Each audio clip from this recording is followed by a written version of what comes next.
అందరికీ నమస్కారం. నేను మీ కిరా కార్పేని. లక్ష్మీ పార్వతి గారు ఏదో ఒక సమావేశంలో సభలో మాట్లాడుతున్నారు. ఏం మాట్లాడుతున్నారో ఒకసారి విందాం. మొన్న జరిగినటువంటి ఎలక్షన్ లో మన జగన్ గారు ఓడిపోలేదు, గెలిచారు. నిజానికి 104 సీట్లతో ఆ రోజు జగన్మోహన్ రెడ్డి గారు గెలిస్తే కానీ 11 సీట్లతో మనం ఓడిపోయినట్టు డిక్లరేషన్ ఇచ్చారు. ఇప్పుడు మొన్న జరిగినటువంటి ఎలక్షన్స్ రిజల్ట్ లో జగన్మోహన్ రెడ్డి గారు 104 సీట్లతో గెలిచాడంట. డిక్లరేషన్ లో మాత్రం 11 వచ్చాయంట. ఇక్కడే కాదు లచ్చమ్మ గారు, ఆంధ్రప్రదేశ్, అరుణాచల్ ప్రదేశ్, అస్సాం, బీహార్, ఛత్తీస్గఢ్, గుజరాత్, గోవా, హర్యానా, హిమాచల్ ప్రదేశ్, జార్ఖండ్, కర్ణాటక, కేరళ, మహారాష్ట్ర, మధ్యప్రదేశ్, మణిపూర్, మేఘాలయ, మిజోరాం, నాగాలాండ్, ఒడిశా, సిక్కిం, పంజాబ్, రాజస్థాన్, తమిళనాడు, తెలంగాణ, త్రిపుర, ఉత్తరాఖండ్, ఉత్తరప్రదేశ్, వెస్ట్ బెంగాల్ 28 రాష్ట్రాల్లో కూడా జగనన్నే గెలిచాడు. నీ కొడుకే గెలిచాడు. కొన్ని రాష్ట్రాల్లో మన పార్టీ లేదు, అయినా కూడా జగన్మోహన్ రెడ్డి గెలిచాడు. కాకపోతే డిక్లరేషన్ లో మాత్రం ఓడిపోయాడని చూపించింది అంతే. జనాలు నవ్వుకుంటున్నారు.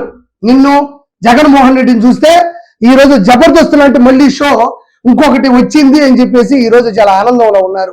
104 గెలిస్తే 11 చూపించింది. నువ్వు చూసావా? నువ్వు చూసావని అడుగుతుండా. జగన్ బాబు ఓడిపోలేదు. జగన్ బాబు ఓడిపోలా, అపజయం పాలయ్యాడు, వెనకబడిపోయాడు, ప్రతిపక్ష హోదా కోల్పోయాడు. ఎందుకు ఇలాంటి ఎలివేషన్ లో? జగన్మోహన్ రెడ్డి గారు గెలిస్తే కానీ 11 సీట్లతో మనం ఓడిపోయినట్టు డిక్లరేషన్ ఇచ్చారు.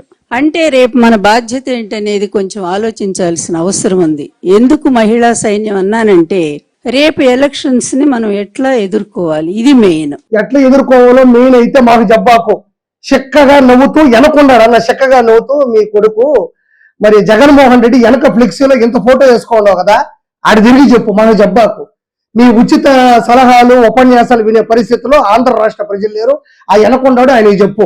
ఇవన్నీ పథకాలు నిజంగానే దేశంలోనే జగన్మోహన్ రెడ్డి గారు అమలు చేసినటువంటి, ముఖ్యంగా స్త్రీల కోసం, మహిళా ఎంపవర్మెంట్ కోసం ఆయన చేసిన విధానాలు నాకు తెలిసి ఎవరు చేయలేదు. అన్ని తీసుకొచ్చి నిజమే, మహిళల కోసం ఇచ్చినటువంటి ఎంపవర్మెంట్ ఏదైతే ఉందో చేసింది.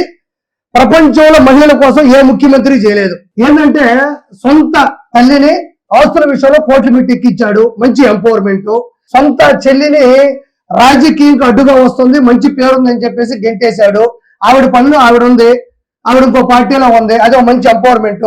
సొంత బాబాయి రాజకీయంగా అడ్డు వస్తున్నాడని చెప్పేసి జగన్మోహన్ రెడ్డికి సలహాలు ఇస్తున్నాడని చెప్పి చంపేసి సొంత చెల్లిని ఈ రోజు ఆ కేసులో బిజీ చేశాడు. ఇదొక మంచి ఎంపవర్మెంట్. ఇంతకన్నా మహిళలకు మంచి ఎంపవర్మెంట్ జగన్మోహన్ రెడ్డి ఇచ్చాడు తప్ప ప్రపంచంలో మరి ఎవరో ఇవ్వలేదు. మరి ఇదొకటి వినండి. మహిళలకు ఒక అండగా నిలబడి ఆయనే ఒక అన్న అయ్యారు, ఆయన ఒక తండ్రి అయ్యారు, ఆయన ఒక తమ్ముడు అయ్యారు, ఆ ఇంటి పెద్ద అయ్యారు, కుటుంబంలో ఒక సంరక్షకుడు అయ్యారు. 32 అక్రమస్తుల కేసులో ముద్దాయ్యాడు. ఇంకా ఇది చెప్పు ఎందుకు నువ్వు?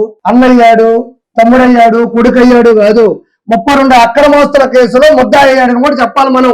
ఇవన్నీ కాదమ్మా నేను కోరుకునేది. నేను అక్కడ జగన్మోహన్ రెడ్డికి తల్లి, 2 చెల్లెలు లేరు కాబట్టి, ఒక వయసు ఉంది కాబట్టి, మీకు అనుభవం ఉంది కాబట్టి, మీకు తెలివితేటలు ఉన్నాయి కాబట్టి, దయచేసి జగన్మోహన్ రెడ్డికి తల్లి, 2 చెల్లెలు లేరు, వారి లోటుని భరించాల్సిందిగా మిమ్మల్ని కోరుకుంటున్నా. మీరేమో తల్లిగా వెళ్ళండి, పెద్ద చెల్లిగా ఏమో రోజా గారు వెళ్తారు, లాస్ట్ చెల్లిగా శ్యామలా గారు వెళ్తారు. మీ ముగ్గురు వెళ్ళి ఆ లోటుని భర్తీ చేయవలసిందిగా మనస్ఫూర్తిగా కోరుకుంటా ఉన్నాను. ఆయన దిగులతో ఇంట్లో కూర్చొని నేర్చుకుంటున్నాడంట తల్లి చెల్లి లేరని. మీ ముగ్గురు వెళ్ళండి, బ్రహ్మాండంగా ఉంటది. అంటే నేను చెప్పేది ఎలక్షన్స్ చివరి రోజుల్లో అయితే మరీ ముఖ్యంగా వెళ్ళమని కోరుకుంటున్నాను. ఎందుకంటే అన్నకి చివరి రోజుల్లో ఎవరెవరు కావాలి, ఏం చేయాలని ఒక స్పష్టత ఉంది కాబట్టి ఖచ్చితంగా మీరు వెళ్ళాలని మనస్ఫూర్తి కోరుకుంటూ థ్యాంక్ యూ సో మచ్.